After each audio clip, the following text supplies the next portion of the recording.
Nightcap, hosted by Casey Kerr.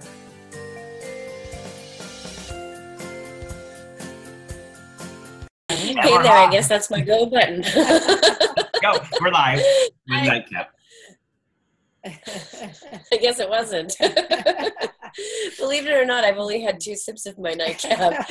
Hey there, I'm Casey Kerr, and this is Astrotitus, and you are joining us here at Nightcap, and we're really excited to have you here. I'm in the middle of a full-blown panic attack, so this ought to be really fun for all of us. Fun for me to watch.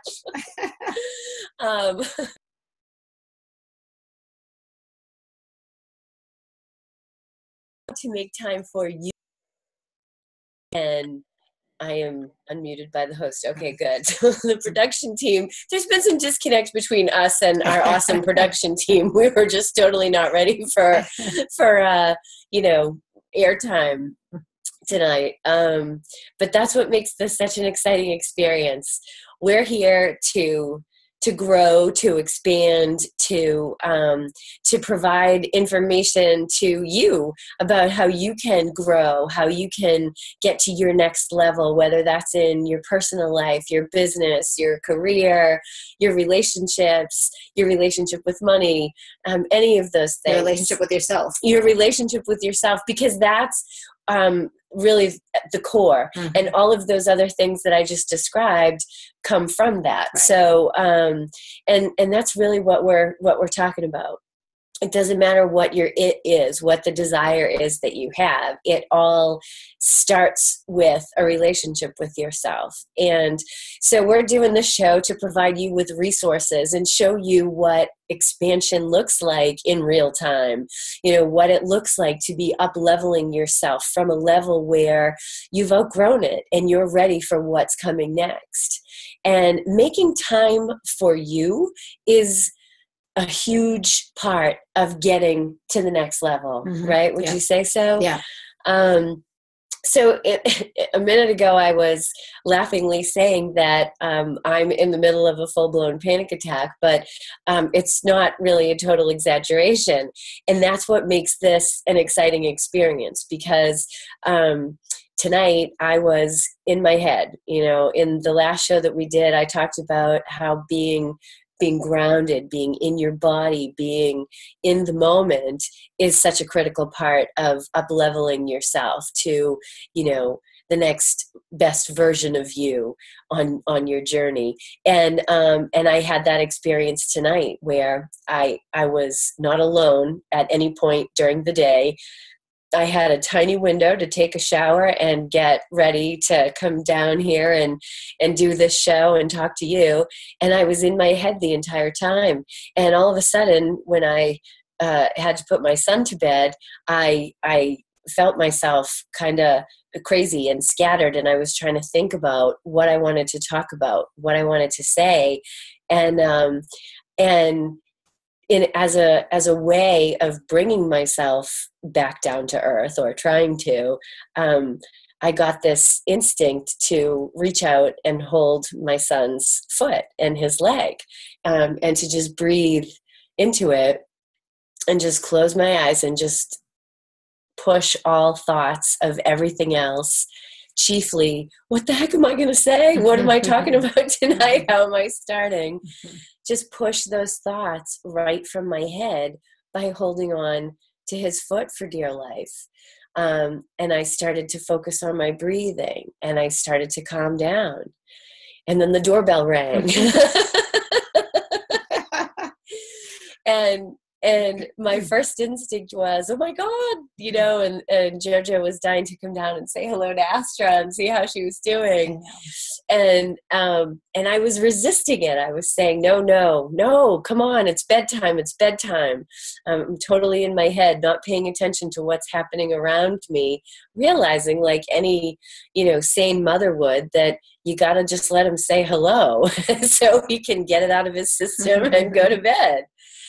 And so it was at that point that I realized, Casey, there's a lot of juicy lessons in this for you. It's painful. It's really untimely, but that was why it was happening. It was happening to really get me to take a look at it and to get me to just start taking control of the feelings that were going on in my body, the panic that I was experiencing, the anxiety, the fear, the fear of you judging me, of me coming out here and making a fool of myself, the fear of failing or being rejected or seen as not credible or not competent or any of those things. And you know what I am, and I can feel it, and it's calming me down as I'm talking about it, and I know you can feel it, is I'm being 100% transparent. And I'm showing you what this looks like and how it feels. And you're watching it happen as I'm talking through it and talking to you about it. And I know that that means I'm standing in my power. And the more I do this, the stronger I'm feeling. And it's really such an amazing experience. My voice even sounds deeper now, doesn't it? That is really wild. So this has been an incredible lesson. And I hope that that you're experiencing it and getting the benefit of it and seeing that it's okay. It's okay. I am really feeling the fear in this moment, but I'm exhilarated at the same time because I know I'm moving through it and I'm okay. And you're living what, we talked about it. I don't remember if we talked about it in the last show or not, but, we've sort of come up with this, I don't know if it's a phrase or whatever, but that like obstacles and challenges are there and they're merely points of reflection. Like it's an opportunity for you to reflect and to slow down and to, so as much as you felt panicked in that moment, when that challenge or that, whatever came up, you saw like, okay, this is an opportunity for reflection. And then, and through that reflection and through that, processing through it, you come out the other side so much stronger and you've learned what you need to take moving forward. Right. And there's also something to be said for being around someone when they're going through that before they have the awareness that this is a lesson, because Astra walked into, the crazy chaos. I've seen it before. Right. And, but this time it wasn't just me, it was me and my whole family in tow, and I'm in a bathrobe with wet hair and, it's 8:15 and I don't know what I'm going to say and everything is crazy. And I'm in the full blown panic attack without the awareness of the lesson yet. So I'm giving her the hairy eyeball. Like, I can't believe you rang the bell. Rookie mistake. You have a 4-year-old too. Like, that's why I know that I willed it to happen. So, so she was so completely gracious throughout that experience. And if I made her feel, bad or anything negative, which I hope I didn't, but so she just, stood right in her space, like, hey, this is the lesson. Like, no worries either way. And that helped me too, and then I didn't have to feel guilty on top of feeling crazy. Yeah. Right. And I think, that goes so much to what we were talking about a little bit earlier today that we'll share with you is when you are always doing your best, when you know that you're doing your best in the moment. And so, as soon as I rang the doorbell, I was just like, oh, why did I do that? That was the stupidest thing I could have done. Right. But I also recognize that, it was a mistake. It wasn't, I wasn't doing it maliciously. It wasn't, but I was just kind of, trying to like make myself known in the best way that I knew how. Right. Yeah. And so I was doing my best. And when I walked in and you were kind of, kerfluffled, I knew that like, it all came from I was doing my best. I had done my best. And I was good enough because I was doing my best in that moment. So even if you had been angry, it still wouldn't have really ruffled me because I knew that I was doing my best. And that was, that was all that I needed to do. Yeah. And that you would come around to, we would be able to work whatever, out.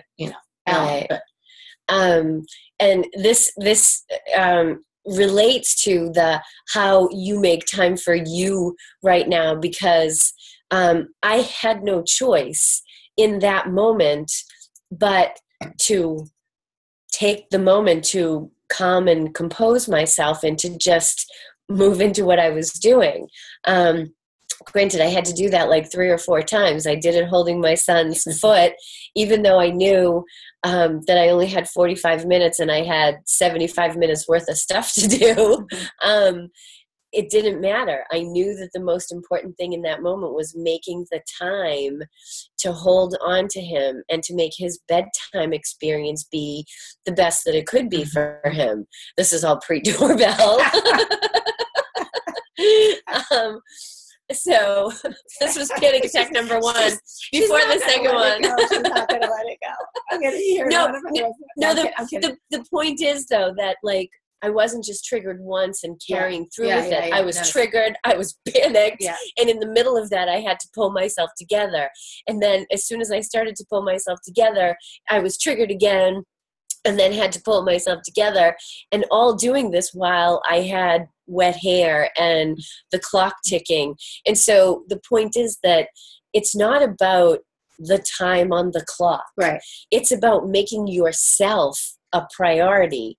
It's about recognizing that you deserve to have an experience where you are calm and you don't feel rushed. And that is really at the core of this. I had a wonderful conversation today with a friend, a former client, and we were talking about how she's feeling and what her life experience is right now. And she was saying how she feels like she's always rushing through everything. Like, she must have said time management 4 or 5 times, really convinced that was the problem.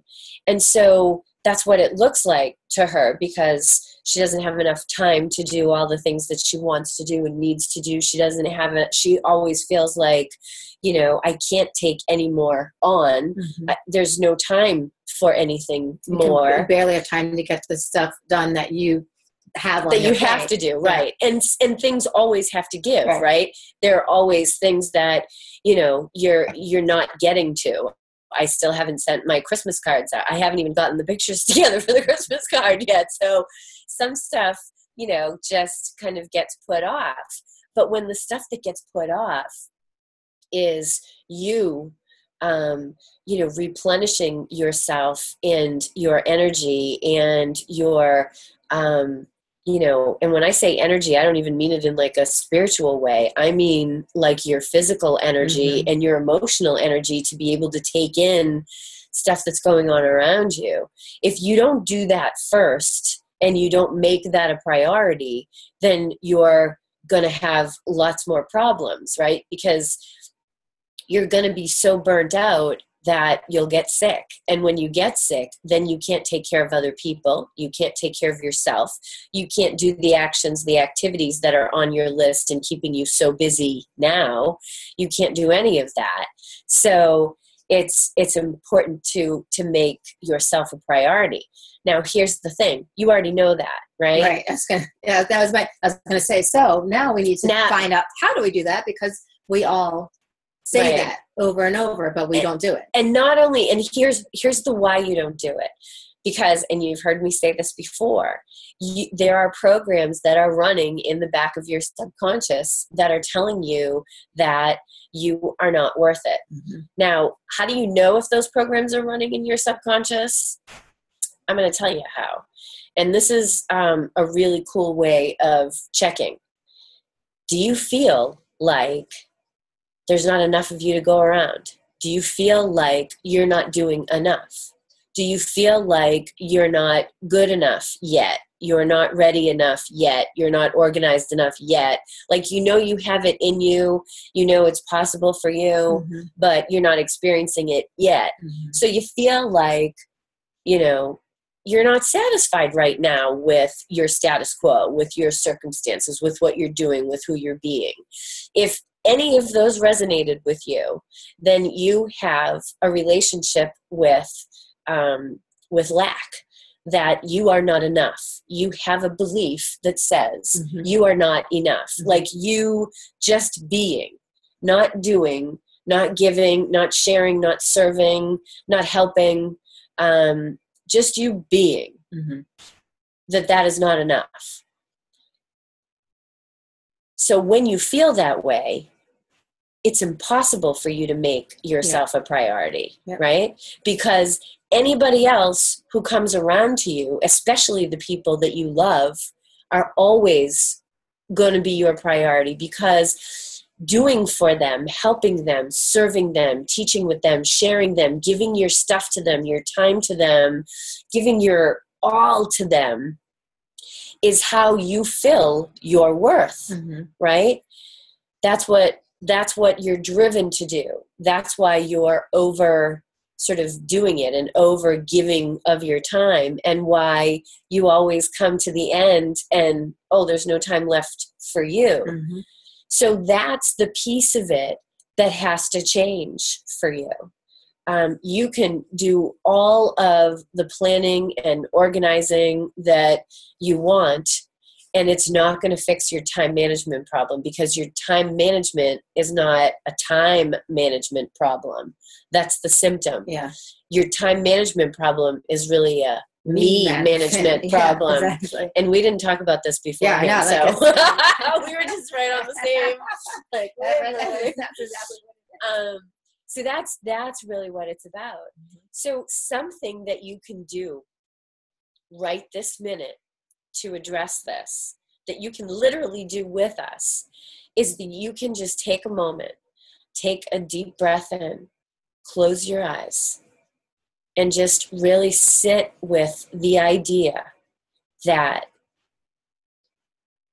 what you are doing, whatever you're engaged in, you give it your best. You give it your all, whether that's being a mother, whether that's you as a wife, as a partner, as a best friend, you as a business owner, you as a messenger, a teacher, a healer, an artist, a creator, you as a leader, as a communicator, you in every role of your life. If you know that you are always doing your best and you always strive to do your best, and you trust that what you're able to do in this moment, if you're doing all you can, that is your best. And your best changes based on your circumstances. The best that you can do and that you can put out there and that you can give to the world when you're sick and tired is very different from the best that you can give to the world when you are filled with energy and, sleep and rest and relaxation and calm and joy and happiness and fulfillment. When you feel like that, the best that you can give is pretty bleeping good. It's pretty fucking awesome is what it is. But when you feel like total crap and you're exhausted and you're burnt out and you're beating yourself up and you're frustrated and you're sick to death of yourself and you think that, I can't believe how weak I am, how undisciplined I am, how disorganized I am, how fill in the blank with any negative word. When you go to that things aren't place, going your way because of you. Yeah. Yes. So that's when you get into that space, that's when you forget that you're doing your best, right? And if you can't believe that you're doing your best all the time and give yourself credit for it and compassion for it and forgiveness for when you disappoint yourself with what your output is, if you can't do that for yourself, you can't do that for other people. And that shows up as you being overly critical of other people and making the people in your life feel like they've disappointed you. And if you think about that, because I've had this experience, this epiphany over the last couple of days, realizing that that you being enough and realizing and recognizing that what you're doing in any moment is enough, and who you're being, right, minus your doing, like who you're right, being is also enough, right, right? That those two things together make you feel like it's enough. mm-hmm. Life is enough. Life is good. And, okay. And one of the key things for me with this that I had to learn was letting go of the results that I wanted, that I expected, so I was driven to do, and it was always tied to, so for, all right, the perfect example for me is my relationship with my son, right? So I have an older son. We've had we adopted him at an older age, and so he comes with some stuff, and I came with my own baggage, and we've had a very tumultuous relationship, and it wasn't until I was able to really process exactly what we're talking about right now, that I came into being the mom that I want to be with him. And because I recognized that no matter what, so before I had this, that you recognized that what you were doing was enough because it was the best that I could do. Yes. And before I recognized that, I always thought, well, this isn't working. I'm trying all these different things. And I mean, my husband and I would just try, like, anything that came along our way, we'd be like, we'll try it. And nothing worked to settle the relationship, and so I kept thinking, I'm doing, and it's not working. And all I had to realize was just the fact that I'm trying, just the fact that I'm exploring, just the fact that you're committed to finding a solution for this, and that you're loving him enough, and that you're working yourself through it, means that you're enough. Right. So circling it back, the enoughness piece of it is you knowing and accepting that who you're being and what you're doing in every given moment is enough. And when you start to really take that in, it turns into this looking at your whole life and starting to feel like your life is enough. Mm-hmm. So the stuck, frustrated, I'm not doing enough, I'm not being enough, I'm not making enough money, I'm not having enough impact, I want to do more, I know there's more in me that I'm not experiencing right now, and I need to change that. I'm stuck, I'm frustrated, this has to stop, but I don't even have the time to figure this out. I don't have the time to do the work to be able to get here. All of this is connected and related, right? It's like one feeds the other, feeds the other. So you can't just all of a sudden decide you're going to make the time. Well, you can, but if you can't, if you decide that and you're not able to follow through with it, then the reasons behind it are what we're describing, right? Mm-hmm. So what you want to be able to do to start shifting this into a place where you will make the time for yourself is you start by saying, who I am being right now is enough. What I am doing is enough. It's enough to get what I want. It's enough to create the life circumstances that I want. And just have faith in that. Because to Astra's point about focusing on the results, when you are solely results focused, every time you take a single action or activity, until you reach a certain level of mastery, the actions are not going to directly turn into results. So for you to be totally focused on those and judging yourself based on thinking that what you get from you will those, be enough when you get those results. right? Yeah. Because there is no connection between those two things, except the connection that's in your mind. So start by saying, I am enough. I am doing enough, whatever it is that you're doing. If all you're able to do is send out one email a day or give one hug or one smile or one thing like that, that's enough. And who you're being, if you can't do any of those things, is enough. So think about that. Take a few moments when you're in when you're in that space of needing to make time for you, especially right now, especially if you're feeling frazzled or wound up or out of control or any of those things, use those moments when you feel as crazy as I was when I sat down here at the top of the show. Use that as an opportunity to say to yourself, I am enough.